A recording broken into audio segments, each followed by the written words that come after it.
যে মানুষ সুখ ও দুঃখে, সম্মানে ও অসম্মানে নিজেকে শান্ত রাখতে পারে, সেই মানুষ আমার অত্যন্ত প্রিয়।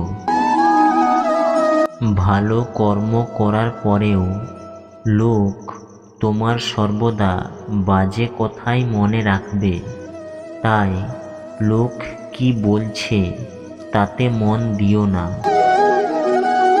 কাউকে প্রতারণা করা ধারের মতো, যা আপনি একদিন অন্য কারোর থেকে অবশ্যই ফেরত পাবেন।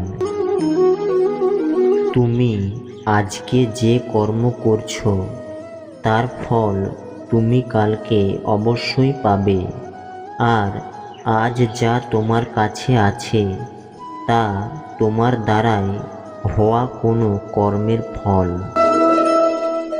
কারোর ভালো না করতে পারলে কারোর খারাপ করো না, কারণ পৃথিবী দুর্বল হতে পারে, কিন্তু পৃথিবী যিনি বানিয়েছেন তিনি দুর্বল নন।